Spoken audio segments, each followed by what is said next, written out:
அன்பே சிவம் மனமே குரு என்றுணர்த்திய குருவே போற்றி, எனக்குள் இறைவனை உணர வைத்த குருவே போற்றி. இந்த எந்திரங்கள்லாம் வச்சு பூஜை பண்ணுறாங்க. அந்த எந்திரங்கள் வந்து நமக்கு பலிதம் கொடுக்கறது நிச்சயமாக இருக்குமா, இல்லை அது இருக்குது, இல்லாமையும் இருக்குது. எந்திரம்ன்றதுக்குத மிஷினில் பிரிண்ட்டு போட்டு எடுத்துன்னு வந்து எந்திரம் விற்றா ஒரு பயணம் இல்லை, அது ஒரு தகுடு, அவ்வளோதான். அதில் இருக்கிற எழுத்து தான், ஒரு பலனும் கொடுக்காது, சும்மா ஏமாற்றி விற்கிறது அது. அதே நேரத்தில் மகான்கள் கையில் எழுதணும். எப்படி எழுதணும் தெரியுமா? அதை சும்மா எழுதலை, இப்போ எழுதுறாம எல்லாம் எழுதுறதில்லை. அப்போது ஒரு சக்கரம் எழுத போகிறான், ஒரு தகுடு எழுத போகிறான்னா அவன் 48 நாள் உண்ணாவிரதம் இருப்பான், ஒரு பொழுதில் இருப்பான். ஒரு பொழுதிலிருந்து ஆணியாலையும் தகுட்டாலையும் எழுதுவான். அந்த தகுட்டில் ஒரு சின்ன தொலை கூட விழக்கூடாது. ஊந்துடுச்சுன்னா அவன் எழுதுறவங்களுக்கு எதுவும் ஆபத்துன்னு அர்த்தம். அவ்வளோ ஜாக்கிரதையாக பூஜையிலிருந்து எழுதுவான். ஸ்லோகங்கள் சொல்லிக்கினே எழுதுவான். அப்போ ஸ்லோகங்கள் சொல்லும் போது என்ன ஆகுது? மனம் அந்த தகுட்டு மேலேயே இருக்குது, அதனுடைய சக்தி வேலை செய்யும்.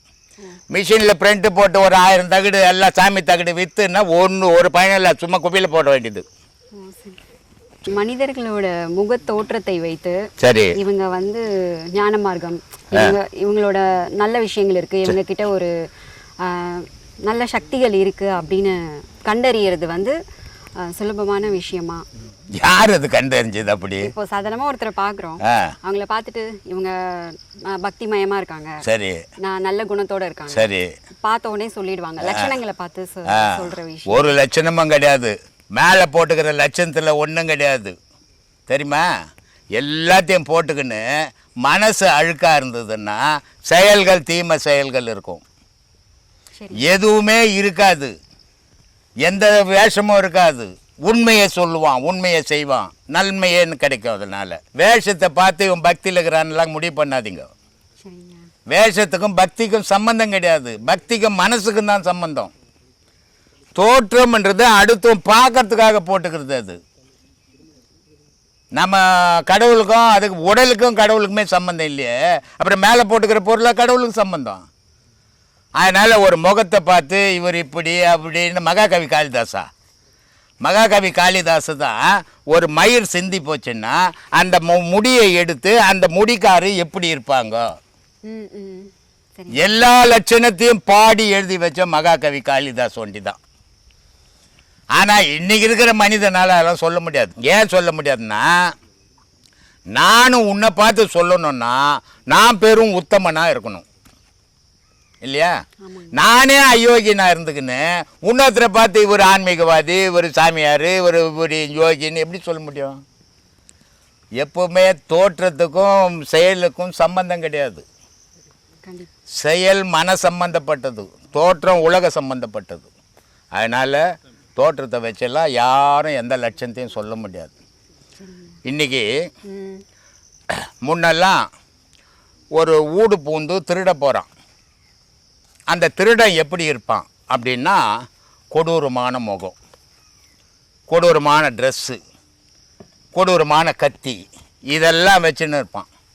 அப்போ அவனை பார்த்தோன்னே ஓ இவன் திருடன் அப்படின்னு சொல்லிடலாம் இல்லையா? படிப்பறிவு இல்லாதவன். ஆனால் இன்றைக்கி ஊரில் திருடினெல்லாம் பார்த்தீங்கன்னா எல்லாம் கிராஜுவேட் தான், பார்த்தீங்களா? அப்போ எப்படி அவனை பார்த்து சொல்லுவேன்? அவன் அவ்வளோ படிச்சுக்கிறானே, அவன் அவ்வளோ நல்லவனா தானே இருக்கணும், எப்படி திருடுறான்? அவனை கேட்டால் வறுமை. அதனால் சொல்ல முடியுமா? யாரை பற்றி இந்த காலத்தில் சொல்லவே முடியாது. அது ஒரு காலங்கள் இருந்தது. மகான்கள் வந்து ஒரு மனிதனை பார்க்கும்போது, இப்போது நான் பார்த்தா உங்கள் உடல் அமைப்பு எனக்கு தெரியாது இல்லையா? எதுவாகனா இருந்துட்டு போட்டுமா, எவ்வளோ அழகாகனா இருந்துட்டு போட்டுமா, எனக்கு என்ன போச்சு அதனால். ஆனால் நான் பார்க்கறது உங்களுடைய ஆன்மாவை. ஆனால் சராசரி மனுஷன் எதை பார்ப்பான்? உடல் அழகை தான் பார்ப்பான். அவன் எப்படி சொல்ல முடியாத?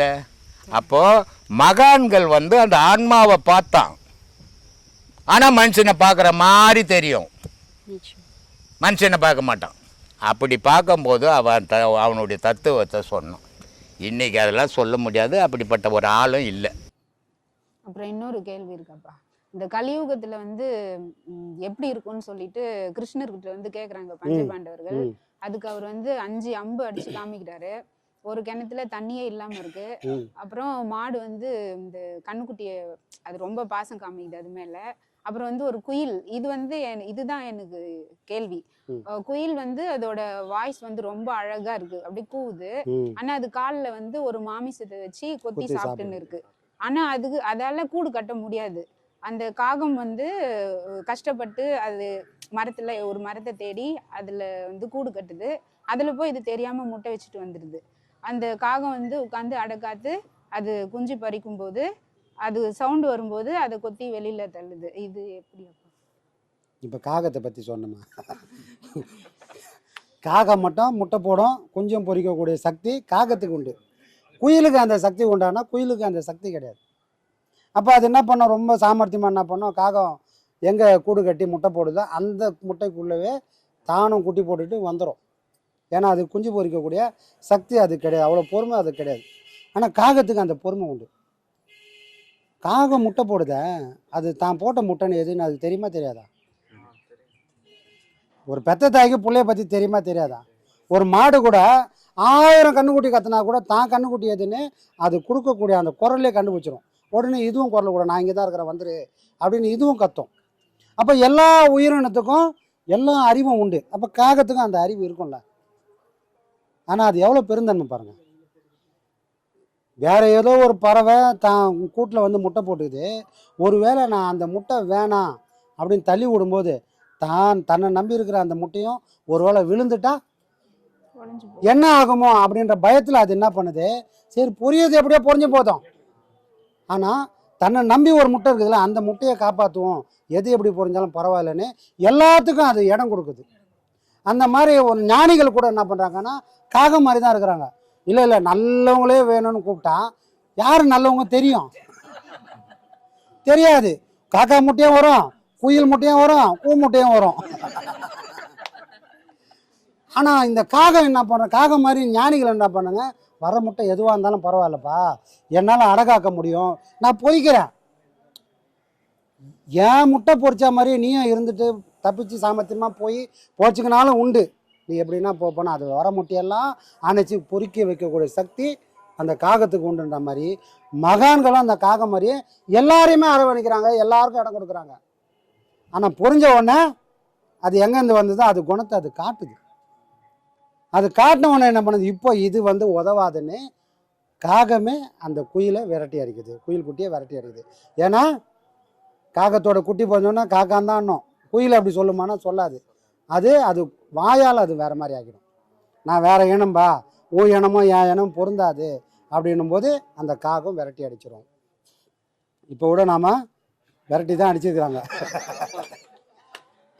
ஒரு நாள் தாயை போய் சேர்ந்துருவோம். அப்புறம் வந்து இன்னொரு கேள்வி இருக்கு. இப்போ வந்து ஒரு மனிதனை வந்து ஆன்மா இயக்குதுன்னு ஐயா சொல்றாரு, அது அந்த மனிதனுக்கே தெரியாது. அப்போ அந்த மனிதன் இறக்கும்போது அந்த ஆன்மா வாழுமா இல்ல இறக்குமா? வாழுமா இறக்குமா? ஆன்மா இறக்கிறதும் இல்லை பிறக்கிறதும் இல்லை. உடல் மட்டும்தான் பிறக்குது, உடல் மட்டும்தான் இறக்குது.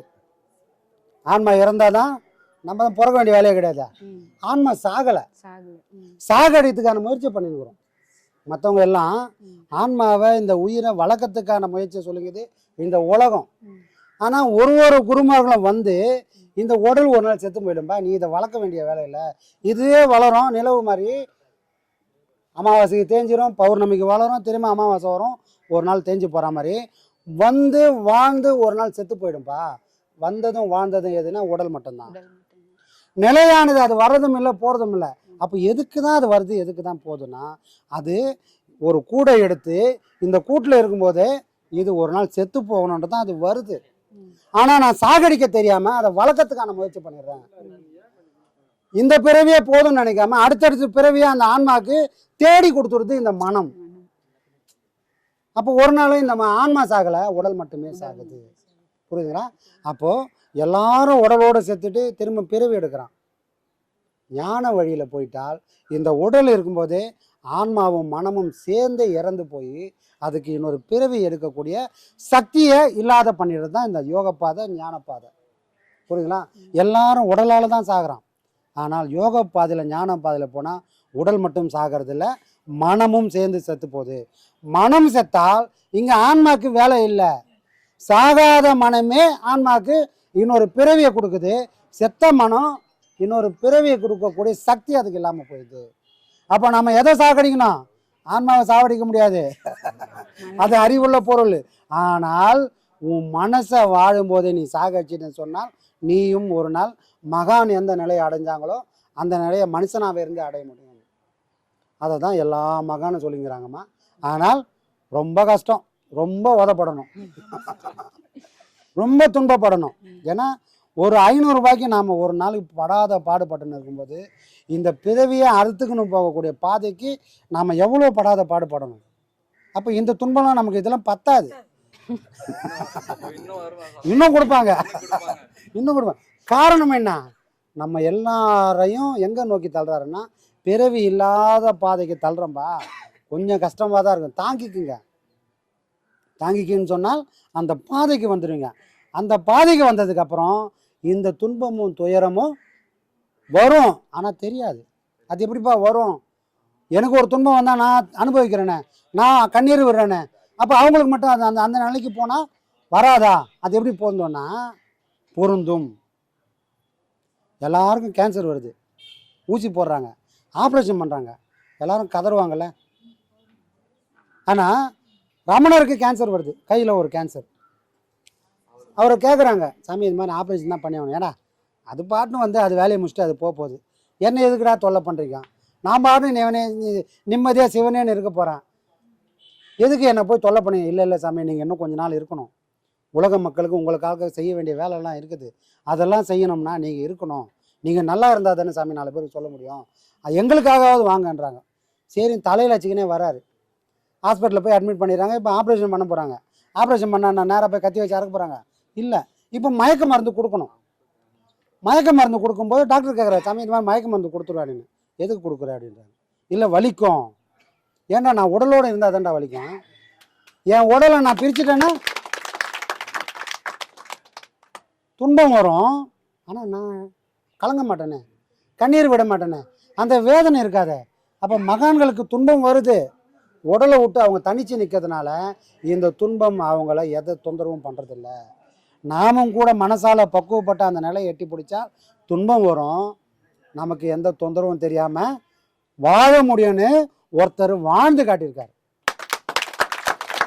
அப்போ முடியுமா முடியாதான்ற கேள்விக்கு முடியும், நமக்கு அந்த பக்குவம் வந்தால்.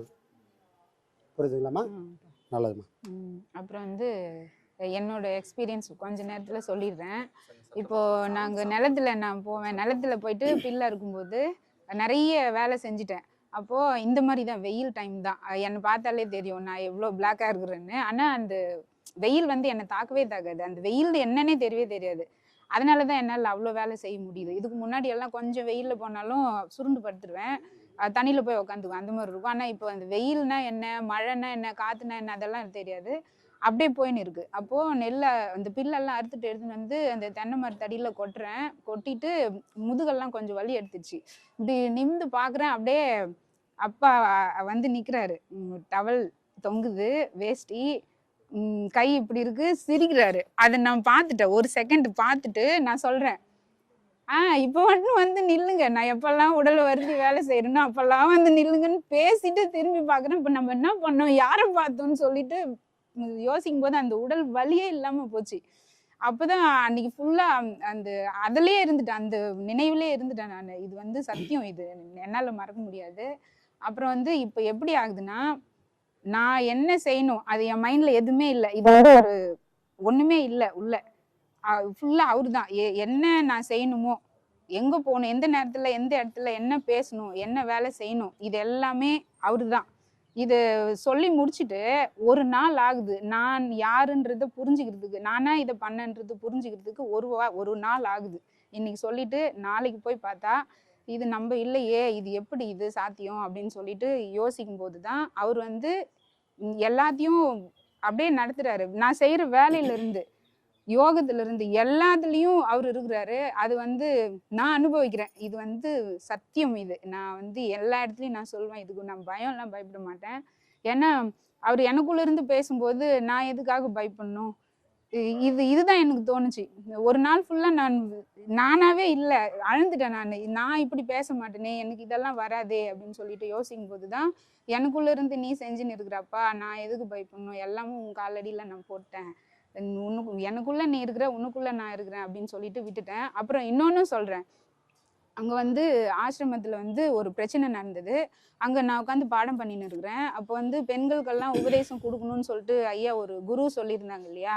அவங்களும் அவங்க பையனும் அப்புறம் இன்னொரு ஆளும் வந்து என்னை எழுப்புறாங்க. நான் எந்திரிக்கவே இல்லை, கண்ணு ஸ்ட்ரெயிட்டா நின்றுச்சு. அப்புறம் நம்ம ஜனங்கள் எல்லாம் உள்ள வந்து உட்காந்துட்டாங்க. அப்புறம் யோகம் இந்த பாடம்லாம் முடிச்சுட்டு நான் உட்காந்து இருக்கிறேன். ராமகிருஷ்ணர் அப்பாவோட அந்த சிலை இருக்கு இல்லையா? அங்க வந்து நான் உட்காந்துட்டு ஐயாவோட சிலையை பார்க்குறேன். இந்த உருவம் பார்க்குறேன். கரெக்டாக இந்த ரைட் சைடில் டவல் இப்படி இருக்கு. இந்த டவல் இப்படி இருக்கு. இப்படி இருக்கும்போது இந்த இப்படி இந்த டவல் இப்படி வருது. இந்த வயிறு வந்து தூக்கி போடுது. அந்த சுவாசம் தெரியுது. அது நான் பார்த்துட்டேன். ஒரு செகண்ட் பார்த்துட்டு அது அங்கே விட்டுட்டேன். நான் அது யோசிக்கவே இல்லை. வீட்டுக்கு போயிட்டு அது தூங்கும்போது கரெக்டாக வருது. நம்ம அப்பா உடம்புல பார்த்தோமே, அது இங்கே சுவாசிச்சதே இந்த ரைட் சைடு நம்ம பார்த்தோமே அப்படின்னு அது யோசிக்கும் போது தான் அதிலிருந்து தான் அந்த சுவாசம் பற்றியே உள்ள இருந்து அவர் பாட்டுன்னு பேசின்னு இருக்கிறாரு. இது நான் இப்போதான் அதை யோசிக்கிறேன். ஏன்னா இப்போ வந்து நம்ம எல்லாரும் சொல்றோம் இல்லையா, அப்பா அங்கே இல்லை, அங்கிருந்து வெளியில வந்துட்டாருன்னு சொல்லிட்டு. அப்போ அந்த சுவாசம் மூலயமா எல்லாருக்குள்ளயும் அவர் இருக்கிறாரு. இது இப்பதான் எனக்கு புரியுது. இது நடந்து ஒரு 4-5 மாசம் ஆகும் இல்லையா? இப்பதான் அது எனக்கு புரியுது. அது எனக்குள்ள இருந்து அவரோட சுவாசத்தை அவர் வெளியில அமைச்சிருக்கிறாரு. அந்த அந்த ரோமத்தை முடியா உடம்புல இருக்கிற ஒரு ரோமமும் இப்போ வெளியில இருக்குன்னா அது அவரோட சுவாசம். இப்பதான் அதே எனக்கு புரியுது. ஏன்னா எல்லாத்தையும் முன்கூட்டியே அவர் செய்யறாரு, சொல்றாரு. அது எனக்கு புரிஞ்சுக்க முடியல. இதுதான்ப்பா எனக்கு வந்து இதனால வந்து என்ன பிரச்சனை வரும் அதெல்லாம் எனக்கு தெரியாது. ஆனா அவர் உள்ள இருந்து சொல்லிடுறாரு. அது நான் கிடையாது. இவ்வளவுதான்ப்பா. இதுதான் ஆத்மா.